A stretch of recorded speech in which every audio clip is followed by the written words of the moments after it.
Awesome. All right, welcome everyone. So where we're going to kick off is on page 30, and we're diving into the chapter More About Alcoholism.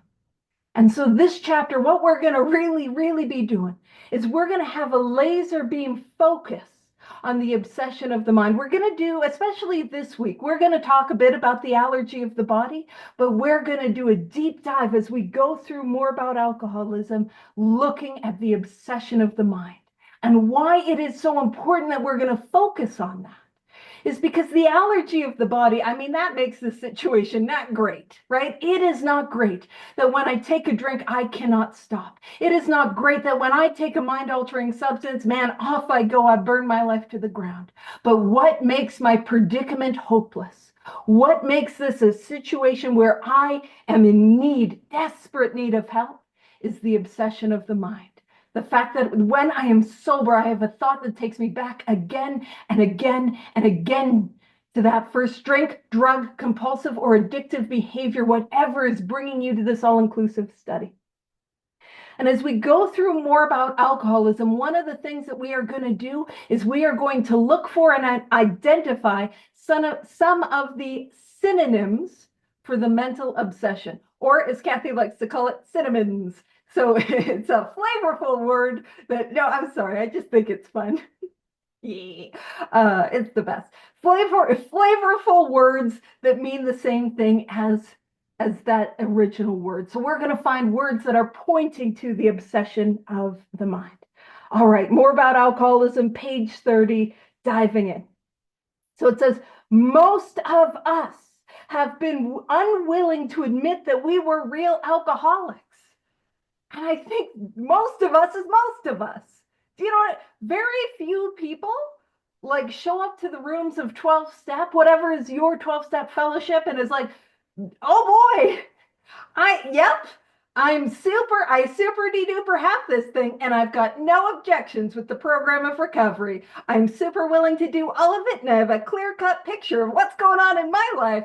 I'm just jazzercise to be an alcoholic or to be a drug addict or a compulsive overeater or compulsive whatever brings you to this study. I'm here for it. No, most of us struggled with this. Most of us resisted. Most of us had that push and pull. And it says, no person likes to think he is bodily and mentally different from his fellows. And what we look at in step one is what differentiates me from non-addicts or non-alcoholics or non-whatever brings you to this study. And so when we talk about being bodily different from our fellows, you can make a little note that what we are talking about there is the physical allergy.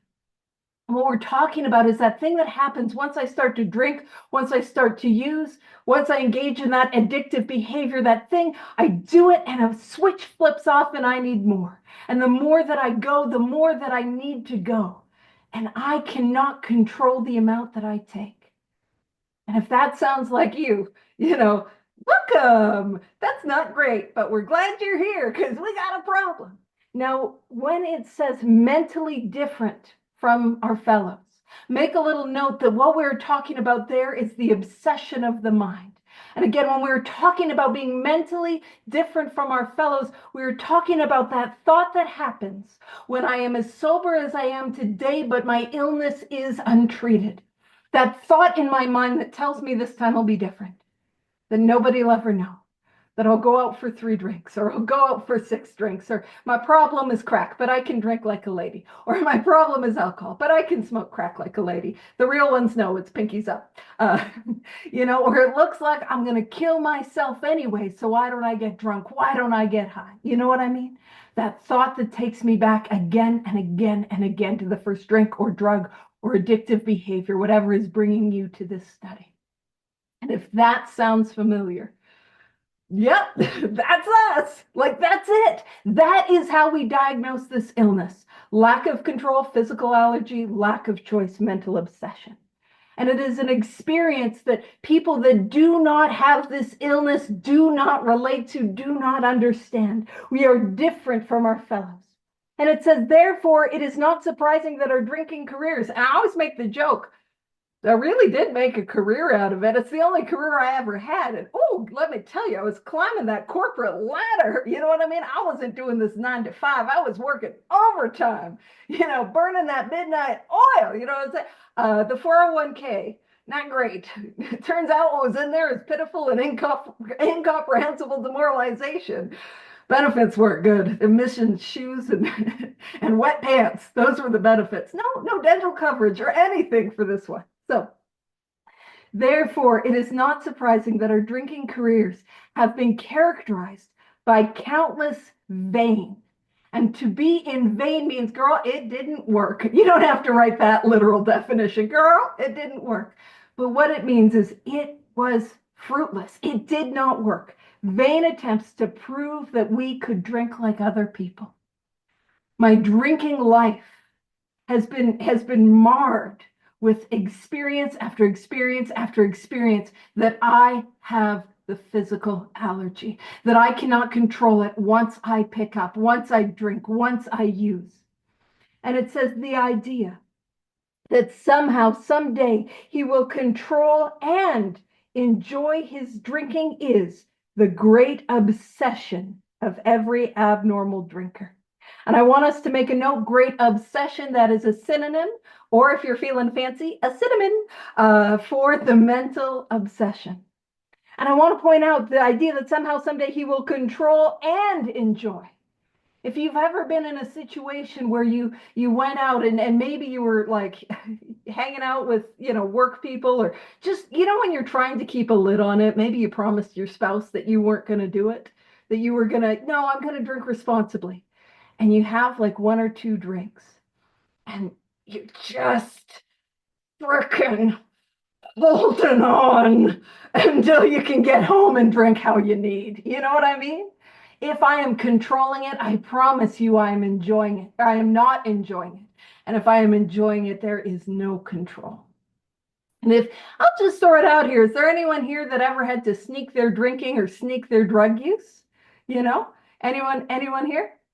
And what I will say is if that is your experience, it's a sign you got an allergy. Because if you're sneaking it, you know what I mean? Why you gotta sneak it if you don't got the allergy? You know what I'm saying? So just gonna unfortunately call us out on that one.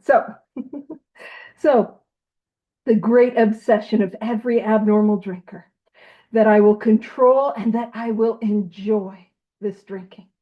And it says the persistence of this illusion. And when we look at the word illusion, we're looking at the exact same thing, a synonym for the obsession of the mind. I cannot see what is true and what is false. So the persistence of this lie, this mental obsession, is astonishing. Many pursue it into the gates of insanity or death. Into. It is not an up to sort of deal. It is into. I point that out because I come here and I think I'm a bit of an up to sort of alcoholic, or I'm an up to sort of drug addict. And I'll let it get bad, but I won't let it get that bad. But the reality is, if I have this illness, I do not have the ability to choose whether I will stop before I go into or not. And if you guys remember a couple weeks ago, we were talking about Roland Hazard and how he met with Carl Jung, and Carl Jung said, man, people like you don't recover. People like you are hopeless. And what he felt was the gates of hell had closed on him with a clang. And the gates of hell don't swing both ways. And I am an into sort of alcoholic. I am an into sort of addict. Whether I think so, if I have this illness, I promise I am an into. Whether I think so or not, or believe it or not, or think so or not. And with that, I'll toss it over to Terry. Pew pew. Yeah, thanks, Paige. Yeah, I'm an into as well, and pursuit of happiness. I pursued it into the gates of insanity. Done that. It's just, I love this chapter. This is my favorite chapter of the Big Book. I originally wrote more about becoming recovered and understanding that my condition is truly hopeless. What I got to give to you is the truth about hopelessness. um, so that I guess that's kind of like where the real surrender happens. You could kind of make an argument that step 6 is connected to every single step. Um, I'm not surrendering to the fact that I can't drink. I'm surrendering to the fact that I will. And I delay it one day at a time. And we're really looking at the mind. And I had someone point this out to me. I just thought it was fascinating. I'll just bring it up with you guys. Paige did a really good job breaking this down. But every time it says drink, put the word think. Now, I'm not talking about like your thinking is flawed or messed up, that your logic is not, or your reason is not good. It's none of that. Uh, what we're doing is that we're aligning that will or that thinking with God's will. But what we're really looking at is the mental disease. And change the word drinking to thinking and see how it sounds. It says, therefore, it is not surprising that our thinking careers have been characterized by countless vain attempts to prove that we could think like other people. The idea that somehow, someday, I will control and enjoy my thinking is the great obsession of every abnormal thinker. The persistence of illusion is stunning. I mean, I'm just looking at it through a different pair of glasses that I have flawed thinking when it comes to, or I have strange and really strange thinking when it comes to alcohol or cocaine or etc., where my mind just can't differentiate the true from the false. I mean, it literally is an illusion. I think illusion means just out of reach. Delusion is a lie, right? Like I suffer from delusions and illusions, like when it comes to drinking. Um, yeah, but I didn't want to go too much into a paragraph. You killed that. You did a good job on that. So we learned. That's not me saying, "Hey, my name is Terry. I'm an alcoholic." I didn't learn it through that way. You ever been in a meeting? Hey, my name is Terry. I'm an alcoholic. I didn't learn it through there. We learned it's an experiential thing that we had to fully concede. And I believe concede is a surrender, another word for it. Fully concede to our innermost self that we were alcoholics. This is the first step in recovery. And I learned I learned this through repeated humiliation, repeated ass whooping. That kangaroo again. Talk about that kangaroo or that gorilla all day. All right. I learned through a well whooped ass like Ralph White and all those other guys say in the West Coast say, I learned this that I fully concede to my innermost self. It's to my gut, to my soul. I'm admitting this to myself, and admission means to let in, right? I'm letting this in, and I am a real alcoholic. That is the first step in recovery. And I can't, I said this before, the first step of getting out of jail is knowing that you're in jail in the first place. This book is making us aware that we've been in jail for such a long time and we were the jailers. Me making that admission is the first step in recovery in that delusion that we are like other people. And I like this, or presently may be today has to be smashed. Like sometimes I think that I'm a regular person walking around. Yes, I have a violent, deadly disease that is inside of me, that is in the right up here in this little temple of mine, and I forget that I have this illness, and I could suffer from a delusion or a story in my head that yeah, it's been such a long time since I drank or got high. Just like the carpet slipper dude. That carpet slipper dude is, I mean, that guy is he's just really hitting home with me lately because he was an allergy dominant individual, but he didn't have the obsession or he didn't take action on the obsession until 20 years later, and then when he did drink, he lost all control and was dead in 4 years or whatever, right? He presently maybe at that very moment, 25 years later, after he said he was done for good and forever, that until his business was successful, whatever it said, he succumbed to the obsession of the mind. Presently maybe he bought into a lie, that obsession, and then this definition was given to me, and I think it's just really been really great. Is it's a singular thought, which is an irrational thought that just crowds out all other thoughts. I have parallel reasoning and I have an insane thought that kind of just go along all the time. But the thing is, if I'm being self-centered all the time, thinking about me, me, me, me, I'm going to listen to the insane idea more than the reasonable one. That's been my experience. And my experience is that I will listen to it and believe it, and I'll take action on it, no matter how much time I have, no matter how much knowledge I have, no matter how my present circumstances, I have a job, I have a family, I have more money than my bank account than I've ever dreamed about. I have relationships with friends that I made amends to who are really, really close with me. I have all this stuff is amazing, but I could fall a victim to this delusion. And I could fall victim to my thinking and I could buy it and then I'm off to the races, right? If I don't know, I can't really describe this. Like it gets me to the point where I'm looking at these pages and I'm surrendering to the fact that my thinking will one day give in because I don't have a defense because I'm just being selfish and self-centered. Like they're just kind of gearing us up to the point where we're like, yeah, this is your problem, but the main problem is your selfishness and self-centeredness, and it's flawed. Your thinking is straight up flawed, and you need to align that thinking with a power greater than yourself in order to be to be restored to sanity. And I think that looking at this paragraph or really conceding that to my innermost self, I wake up every single morning. I say, "Hey, good morning, Terry. You're an alcoholic. Pay attention."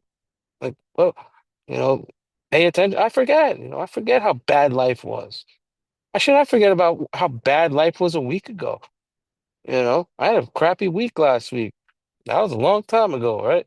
My mind likes to loves to play around in the future and the past, good times, bad times. You know, I don't forget who I am or where I came from. And that's why I'm such an advocate of sponsorship and helping others and getting them into the book right away. No, you don't have to wait a freaking 5 years to go sponsor people. Shut up. You're telling people that shut up. Just be quiet. Like if I'm helping you, I'm getting a solidified step one experience because I'm looking at my old experience and like, yeah, I'm still an alcoholic. Damn, that's me. That's me again. And that has to be smashed. Yeah, Paige, back to you. Pew pew pew. Phew.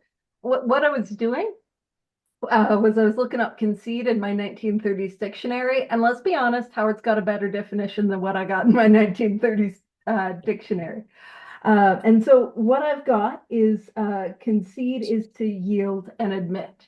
But I love what Howard put in the chat. That concede is that total, absolute, unconditional surrender. Yeah, And that's what we're after. That's what we're after. Now, I also talk about, like, right by that paragraph, when it says we learned that we had to fully concede to our innermost selves that we were alcoholics. This is the first step in recovery. If you're writing in your book, and I have it on record that that's what the cool kids are doing, I'm just kidding. If you come to this big book study, whether you're writing in your book or not, you're a cool kid. But you can make a little note that that is step one. And I want to point out we are conceding this total unconditional surrender or this admission or, yeah, this concession. We are not admitting it to our sponsors, to our parole officer, to our spouse, to the treatment center, to our psychologist, to our psychiatrist, because they are not the ones that need to be convinced of our illness. I need to concede to my innermost self because I am the one that needs to be convinced. Now, bear with me, not you guys. You guys, you totally thought you had a problem right away and didn't have any like spouse or loved one or professional or the judicial system telling you you had a problem. And you're like, no, I'm fine. Not you guys. You guys would never, but somebody like me. Or you know what it's like when you're working with somebody and you can see the illness all over them. And you can see that this thing and it's got them. And they're like, no, no, no. Here's what I need to do. I've got my little plans and designs. And you're like, no, not your plans and designs. I want you to do this, That it's not about what I can see in others or what others can see in me. It is about what I can see in myself. And I talk a lot about step one and having a step one experience. Now, often in the rooms, we talk about step one as this idea that I can never drink or use or whatever brings you to this study ever again. And that's only a small part of step one. It is a part of it. I got to realize that I have the allergy of the body. But more important, and what step one really is, and Terry was talking about this, is this idea that I can never, ever drink again, and I will. I will drink again. I will use again. I will relapse. Step one is a concession that I'm going to do it again, no matter how much I need to stay sober, want to stay sober, have to stay sober. I got a message in the chat that was talking about how the obsession of the mind is like a black hole. Man, there is no force that I can put between me and the first drink or drug or compulsive behavior that works. I did not try everything, but everything that I tried failed. And I was doomed to do it again and again and again. And I can't stay sober on a step one. I can't. How do I stay sober on the idea that I am going to drink again? I am going to relapse. An inevitable relapse. I can't stay sober on that. And so what do I need to stay sober? Spoiler, spiritual awakening. How do we get that? It is the result of the 12 steps. That's how we get there. Sorry, just got a little ahead of myself. And I love that it talks about the delusion that we are like other people or presently maybe has to be smashed. And that word delusion is another synonym for the obsession of the mind, that I'm holding on to this lie, this false belief that no, I'm not that bad. No. He's really the problem. No. Have you seen Terry? I mean, he's real bad, but I'm not as bad as Terry, or whatever, right? I have to smash this. And I did put it in the chat. Let me see if I can bring it up here. I did put it in the chat, but I like to make silly little stickers and stuff. And so I just wanted to share this little visual. Like, what we are called to be here is delusion smashers. And what we're trying to do in this chapter is smash the delusion that I might be like other people. And what does it mean to be like other people? To not have the allergy and not have the obsession. That is what differentiates us as addicts or alcoholics or whatever brings you to this study.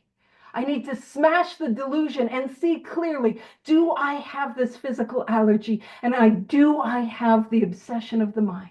And if I know what it is like to pick up a drink or a drug or a compulsive behavior, and I know what it's like to start and not be able to stop, to miss the mark, to overshoot it, to drink myself into wet pants and lost shoes, that is a sign that I've got the allergy of the body. And if I know what it's like to say, I never want to do it again, only to find myself doing it again with a drink in hand, a pipe in my mouth, a pop in pills, whatever it is, then that is a good sign that I've got the obsession of the mind, that I am not like other people. So just wanted to share that little delusion smashers. I think I'm fun, but it's usually I'm by myself when I'm doing that. I'm a delight. All right.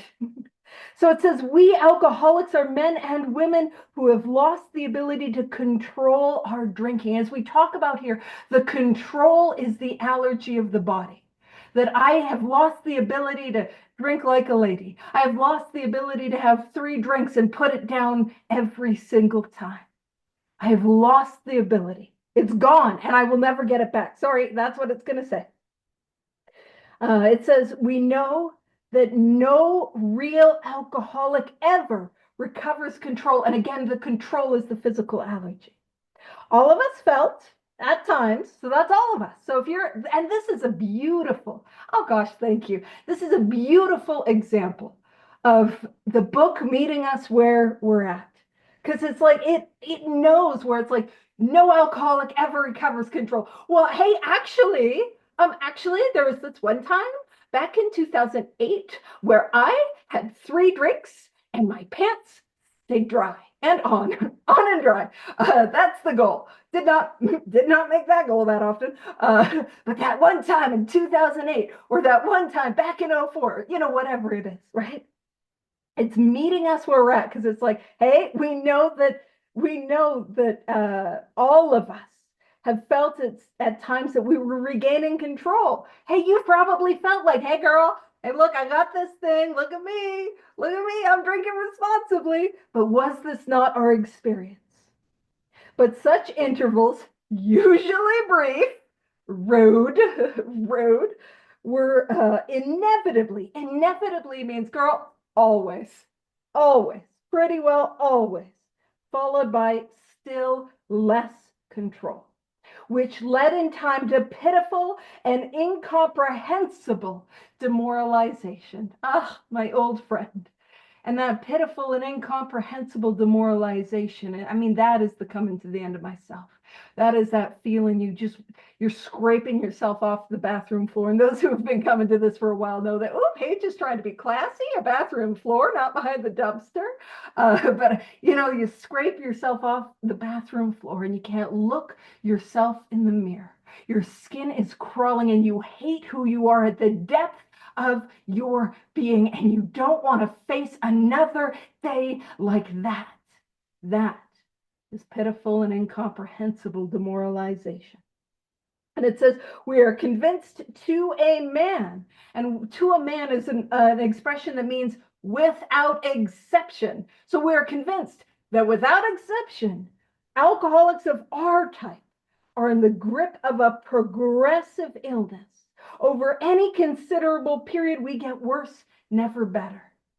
And if you look at your life, and if you look at times when you have gone through that cycle of alcoholism where you said, that's it, I'm never going to do it again, and found yourself doing it again, drinking again, or using again, what you might have experienced is the more that I'm in the cycle, the longer my sprees get, and the shorter my periods of sobrieties are. If you would describe yourself as a chronic relapser, often we're people who are chronic relapsers will come to the rooms and be able to get 6 months, 9 months, and then go out. And then maybe they get 6 months again and go out. And then maybe they're able to get 3 months and 3 months and then 1 month. And but nearing the end, they can't make it through the week. And that's what we're talking about when we talk about this thing being progressive. We're also going to talk about the man of 30, just as Thierry referenced. Now, the man of 30, he was an example of where the illness progressed, even though he was sober. And this is not in the book. This is just my little experience. I got to do more than I did. You know what I mean? And this might not seem like a message of hope for people that are new. It's like, what? But like, I can't get away with some of the stuff that I could get away with the first few years of my sobriety. Like, I cannot. And like, I've got to do more. But bear with me, because if you're like, oh, that's no, thank you. Could you pew pew it over to Terry? That's not the hope. Uh, but I promise you, what that means is I get to do more. And what that means is I get to have a deeper and more profound experience in this thing. The same thing that is driving me back to inventory, back to amends, back to prayer, back to meditation, back to this way of life and helping others is the same thing that drives me back to God. And as promised, pew pew, over to you, Terry. Thanks, Pete. Yeah, I mean, we're looking at the word control, and it says it a lot in this paragraph. And I mentioned this earlier. If you see the word power, you see the word control, you see the word choice. You see the word control here, put the word power above it, the word choice below it. If you lost one, you lost all three. Have I lost the ability to control my drinking? Power, choice, control. Yeah. We know that no real alcoholic ever recovers power, choice, and control. Is that my experience? Yeah. And this other thing, I was just thinking about all the times of my pitiful and incomprehensible demoralization. And every single time that I've had a drink in front of me or a drug in front of me, I never thought of it. I never thought about those times. It was like I was in a blank state. It was like a Charlie Brown's principal talking to me, wow, wow, wow, wow. And I don't really hear it. I just see the love of my life in front of me and I pick it up. I don't even think about all the times I've been demoralized. And I have a lot. I think it was one of my favorite lines in the big book, and it says, "We are convinced, that we're in a progressive illness." And I see that as a theme that we all throughout this chapter as well is they're really trying to convince us that I'm in this grip of a progressive illness. And I get, guys, I get unconvinced. I just talked about that a little earlier. Life gets good, this and that. I get this back, I get that back. My time is more consumed with this and that rather than recovery. And then all of a sudden, I got a drink in front of me. What happened? Like, am I truly convinced I'm in a progressive illness that over any, what is it, over any considerable period of time, I get worse, never better? That's that's scary to really think about because that's telling me that I'm gonna get worse in recovery too, if I'm not treating this spiritual separation and not aligning my thinking with God's thinking. I mean, I think I just spoke about this the other time, my last time I spoke, and I, I was having issues with my son with his sleeping, and I literally almost I put up. And it was 2, 3 o'clock in the morning. I haven't slept in X amount of hours, and he's kicking, he's screaming, he's literally scratching, he's biting me, and I put my fist up. I'm like, "Yo, bro, you better stop!" And none of that words or none of my physical body communication or my deportment said could really communicate much to him, right?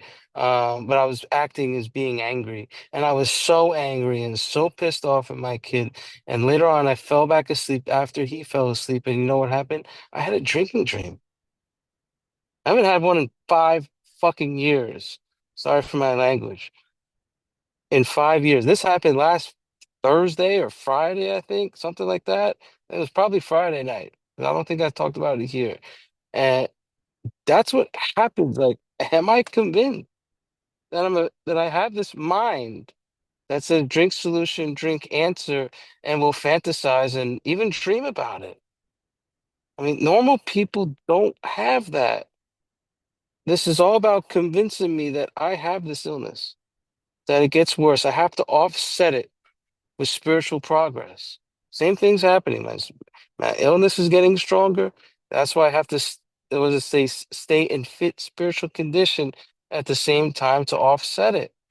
That's why I have to constantly grow the F up here. I can't stay sober off that experience I had X amount of years ago. I have to grow up. And it says, this is one of my favorite lines in the big book. We are like men and women who have lost their legs. They never grow new ones. I don't know why this sentence hit me in the beginning of recovery, but it did. And it was one of those lines that kind of hooks you, and it just made sense to me. I mean, hypothetically speaking, if say Andrew, in Ontario, Canada, you say hypothetically you have no arms and you have no legs. And I say, hey Andrew, come on me. Let's gonna go come jump into the car with me, like Andrew, can you pass the remote to me? Or Andrew, hey, give me a standing ovation, Andrew. He can't actually do it because he lost the power of choice. He has no arms or legs. And that's another metaphor for my alcoholism. I lost the ability to control my drinking. I've lost power, I've lost choice, and I lost control when it comes to alcohol and drugs. Am I convinced of that? Yeah. And it makes more sense when I look back at it through my personal experience, right? Yeah, I don't know where I was going at with that, but neither does there appear to be any kind of treatment which will make an alcoholics of of our kind like other men. I mean, I've tried. It says next sentence. I've tried every imaginable remedy. Look at your experience. Have you tried every imaginable remedy? Yeah, remedy means cure. I mean, I've tried everything. I tried going to therapy. I tried doing this. I tried doing that. I tried doing this. Tried doing that. I've tried everything to try and control and manage my drinking, and any treatment, it all failed. Am I convinced of that? In some circumstances, there have been brief recovery. Has that been your experience where you felt better? I mean, shit, I was 5 days into rehab saying I was done drinking for good and forever. I'm gonna do whatever it takes. And I'm 5 days in the rehab. I'm ready to go home. Brief recovery, 5 days. That's a long, long time for someone like me. All right. But always says followed always. It's one of my another favorite words that I have in this chapter. Always by still worse relapse. That's been my experience as well. Physicians or doctors who are familiar with alcoholism agree there's no such thing as making a normal drinker or a normal thinker out of an alcoholic. Science may one day accomplish this, but it hasn't done so yet. I mean, science has tried to. Shit. I mean, look at antabuse. I mean, I know people who drank on antabuse. You know what they told me? They said you got to drink through it, Terry. That's what they told me. Yeah. You got to drink through that shit, right? And science has not done it to this day. I mean, the it's talking about the main problem, the alcohol, because right up here in this little center piece of my brain, where I will have a dream like I did last Friday, sitting at a bar with a friend of mine, and I'm drinking it, and as I put the drink down, my friend looks over, he's like, "Aren't you in recovery?" I'm like, "Huh? That's what happened. That's what happened in my dream." Yeah, and I have X amount of years between me and the drink, but that is the deal. Like, yeah, back to you, Paige. I'll just shut up there. Pew pew pew pew. Pew, pew, pew. That's sort of what happens whenever I've had a drinking dream or using dream. It's like I find like like comically small amount, like a sip or like the most minuscule amount of whatever substance, and then I'll take it in the dream, and immediately somebody in the dream will be like, "Hey, there's Paige. She's good at recovery. She can help you with things." And it's just shame. I don't even get a dream buzz. I just get a dream shame. It's not fun. You know how sometimes people drink in dreams, use in dreams? Oh, it's a freebie. Nope, not for me. Just I wake up with free, pitiful, and incomprehensible demoralization, and I didn't do nothing.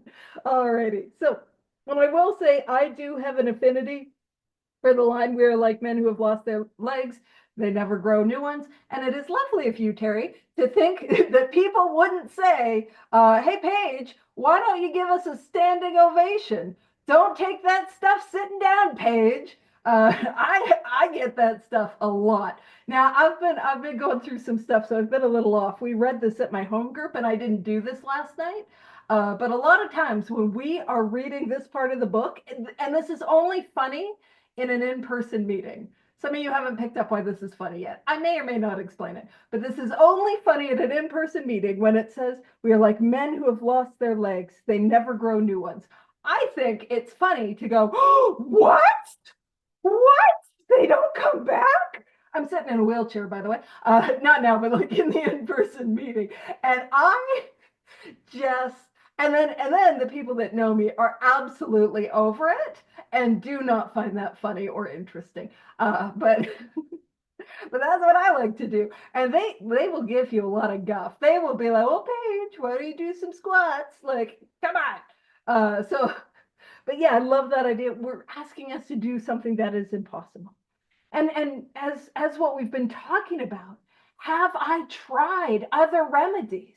Now, I'll be honest with you guys, I did not try everything that there is to try to get and to stay sober. But everything that I tried failed.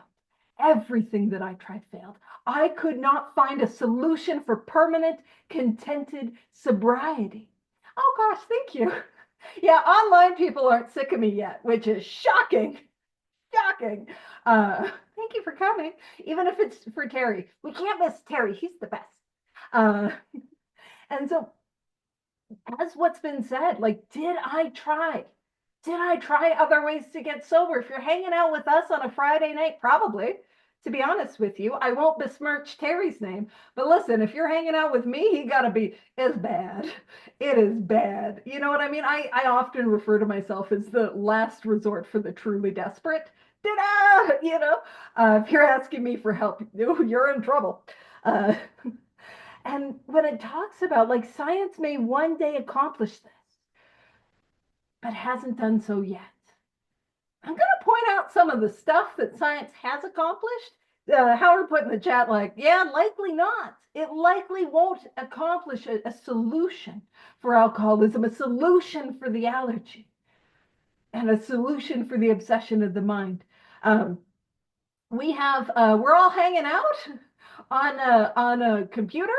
Some of us, ones that can fit in our pocket, that sort of thing would have been incomprehensible in the 1930s. And we're hanging out, Zoom call all over the world, hanging out.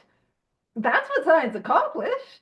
I talk about this. We had a rover. I think we had more than one, but we had a rover on Mars that was up there so long it died. And then I felt sad. because I got some feelers. Do you even go to this school? No, I just have a lot of feelings. That's a Mean Girls reference. That's probably only for the millennials. You go, Glen Coco. But you know what I mean? Like we have, so, and there's money in this. There's money in this. We have treatment centers, we have medication. There is money. People are throwing money at the illness of alcoholism or the illness of addiction. Money is being thrown at it, and almost 100 years later, we don't have a solution that doesn't involve God, higher power, creator, spirit of the universe. We don't have an answer for it. And yeah, we're going to talk when we get to, whenever we do, when we get to we agnostics, we're going to talk about how, like, maybe one day we'll get man on the moon, and we got satellites that are allowing us to sit outside of, oh man, it's not a 7-Eleven, it's a Stop and Shop, to sit outside of a Stop and Shop and carry the message. You know what I mean? Like, there's money in it, but we don't got it. And so it says, despite all we can say, many who are real alcoholics. Now, if you hear the word real alcoholic and you're confused, or that makes you bristle with antagonism, and you're like, what is that? What that means is I've got the allergy and I've got the obsession. It's not about my age, the consequences. It's not about any of that. Do I have the allergy and do I have the obsession? And if I have that, I've got this. I'm a real deal.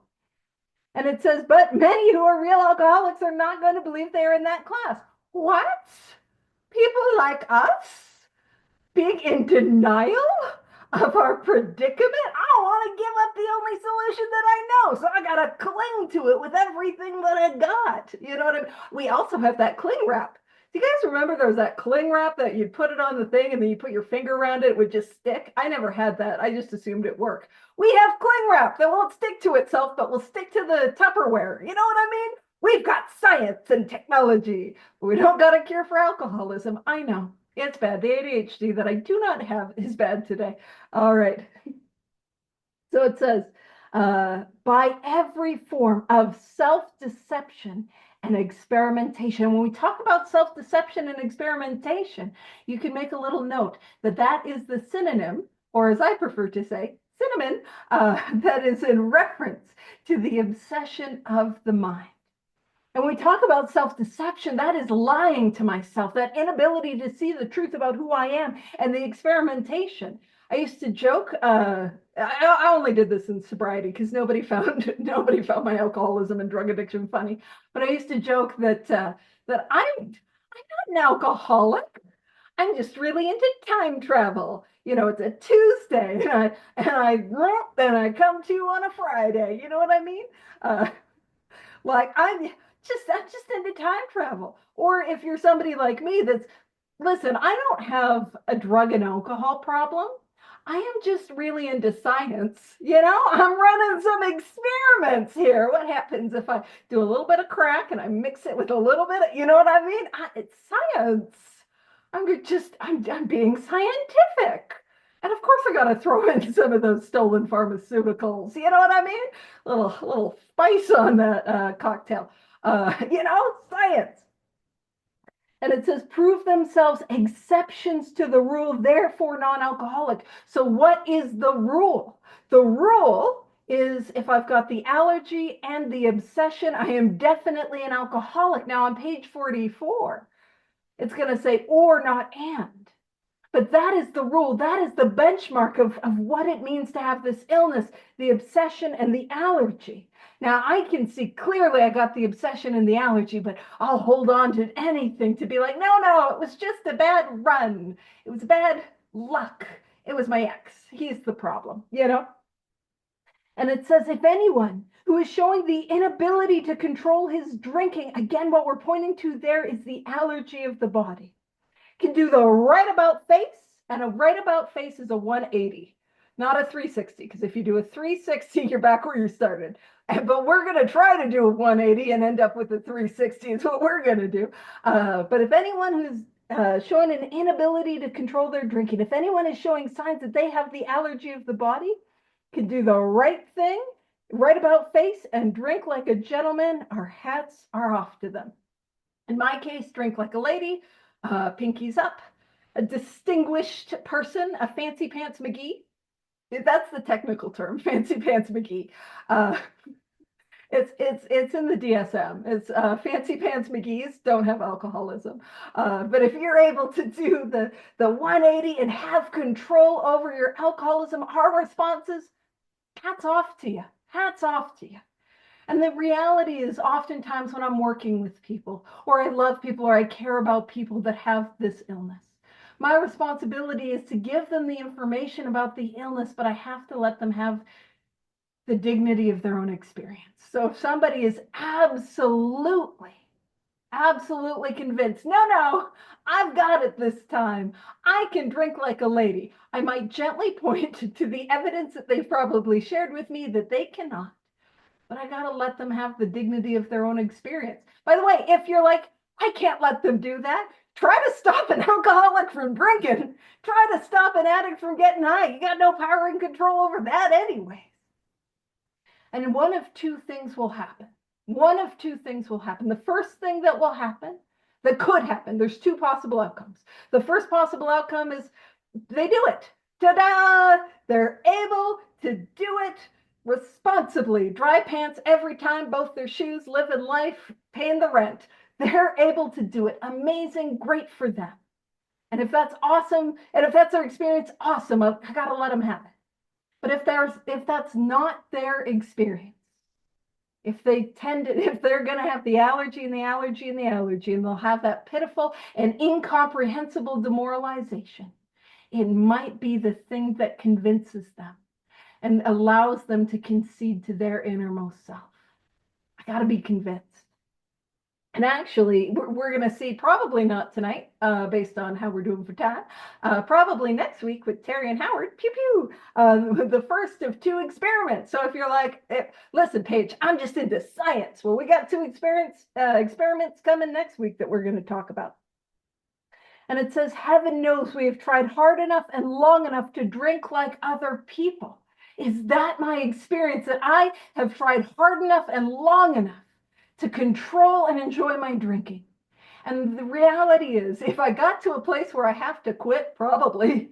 If you're like me, I exhausted all the options that I could think of to try to control it. And when it was abundantly clear that that would not work, I had to exhaust all the options to try to stay sober on my ideas and my willpower and my little Paige doing it Paige's way. Spoilers, that sucks and it works terribly. Got a 0% success rating doing it my way.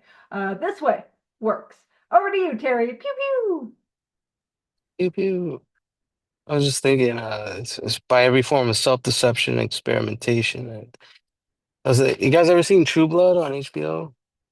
I watched it many times with my wife, and so Tara May's mom, she's like one of us, and she believes that she's got like this demon inside of her, and that's why she can't stop drinking. And so she wants to see this like witch doctor or something like that, but she needs the money, and they go to the bank, and Tara May's mom's going nuts in the bank. She's throwing her tail at this banker, blah blah blah. She's started crying, bawling, looking like she wants to rip her face out and rip her skin off. And my wife looks over to me, she's like, is that what it's like? I'm like, that's exactly what it's like, and every form of self-deception and experimentation, just like Tara May's mom. I thought of demons inside of me, this and that. I've tried doing this and help that, to help this, to help my alcohol. It just failed. I tried to prove that I was a non-alcoholic for many years, but just kept ending up in places where pitiful, incomprehensible demoralization happened. That's pretty the bottom line. If you are someone who's a real alcoholic and you're able to stop or moderate, my hat's off to you, buddy. Go ahead, enjoy your life. There's a lot of people in AA that are not real alcoholics.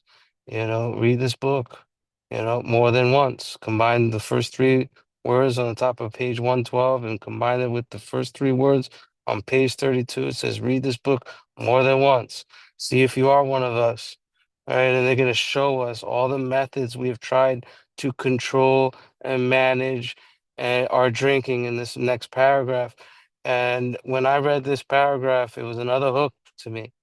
I was like, oh, yeah, I've done that. Oh, I've done that. Well, If you've done this, put a little check next to it. Let's do it, right?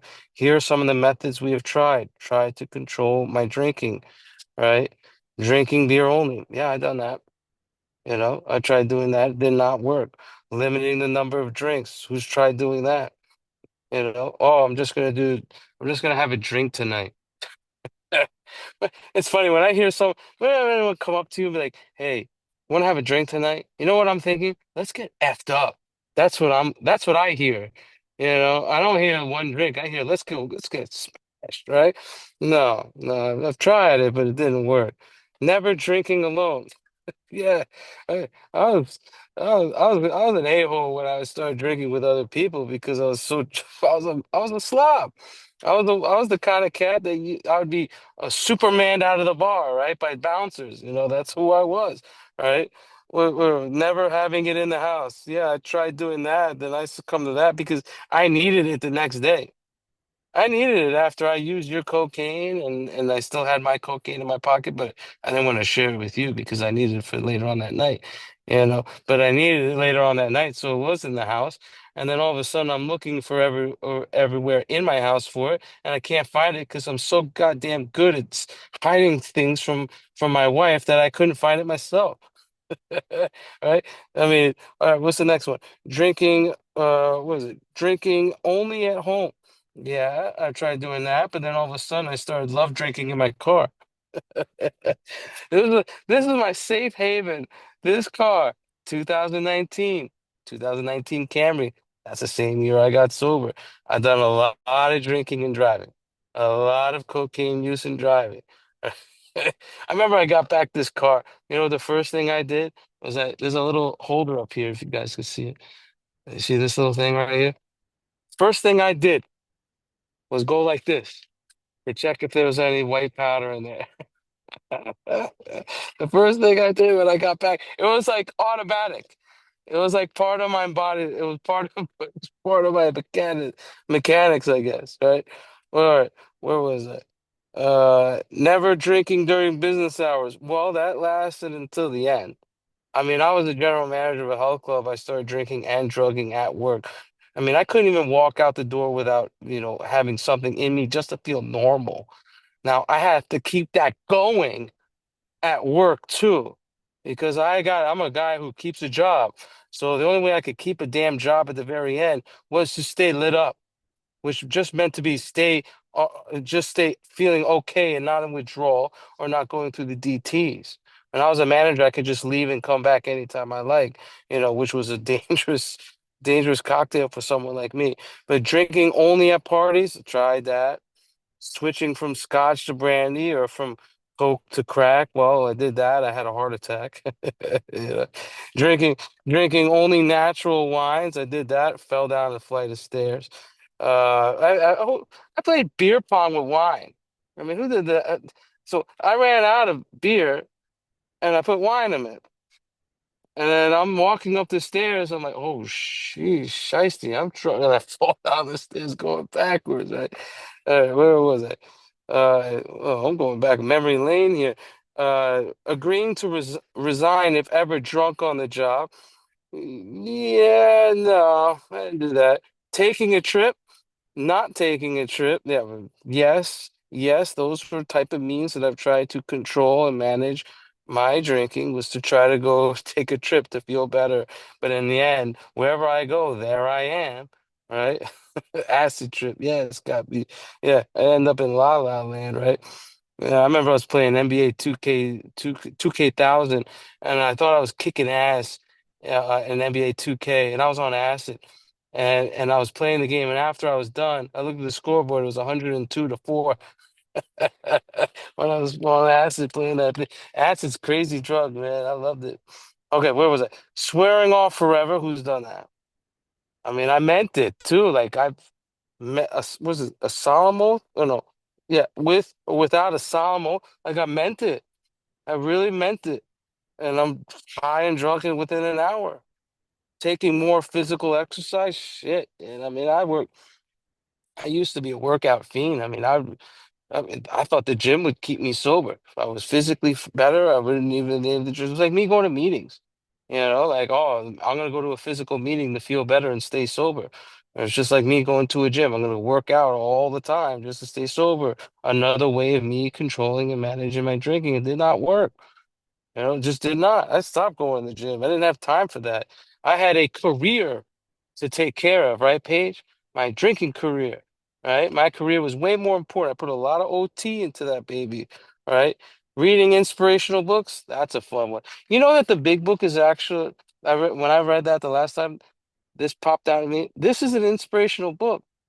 Reading this is not a book that I'm supposed to control and manage my drinking. It's just a book. I'm supposed to live the words that are in this book, not become a slave to the knowledge that is in this book. That's what I've done.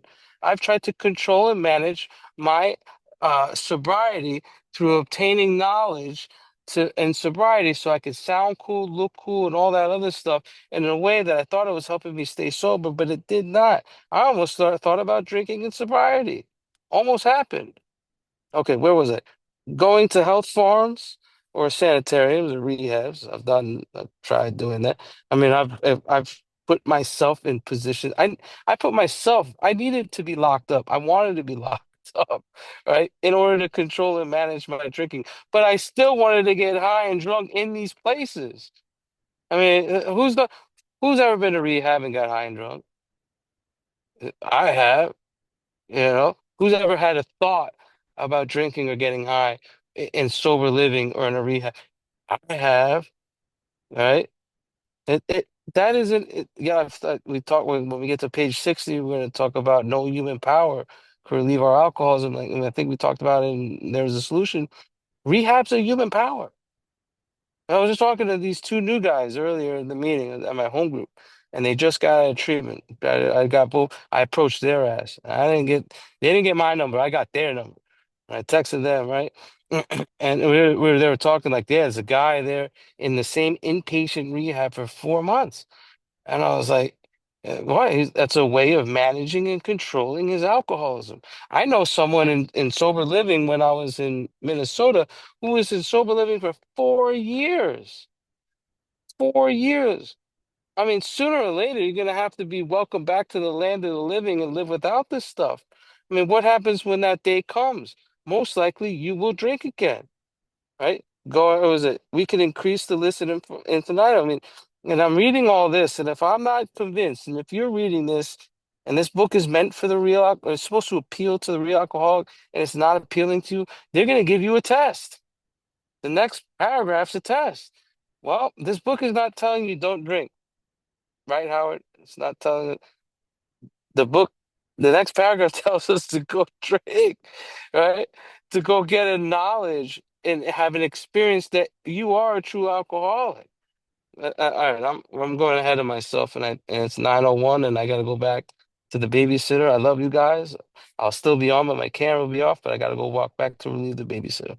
And last but not least, pew pew pew pew pew pew. Yeah, thanks, Terry. Yeah, and just really quickly, what I want to point out about that paragraph is, well, one is that's like the longest, not like, that is the longest sentence in the book. Just one whole sentence right there. What a fun little fact. Uh, I know. Some people are like, wait a minute. Yeah, yeah. Yeah, and Eileen knows my other favorite sentence, nonsense, period. Shortest one. Love it. Uh, and so, what I will point out about this sentence is what we are looking at, you'll notice, is that there is a progression. We start with ways in which we have attempted to exert some power and control over the physical allergy. But then there's a switch. And then we see where we begin to try to exert some power and control over the obsession of the mind because we're trying these ways to stay sober. And if I can relate to some of trying to control my drinking, it not working, trying to stay sober, it not working, that is a sign that I have the allergy. That is a sign that I have the obsession, and that's a sign that I'm a real deal alcoholic addict, whatever brings you to this study. That's what we're talking about. So yeah, next week, Howard and Terry are going to pick it up with, we don't like to pronounce any individual as alcoholic. We don't like to. Doesn't mean we're not good at it. So come and check us out next week, and I will stop the recording.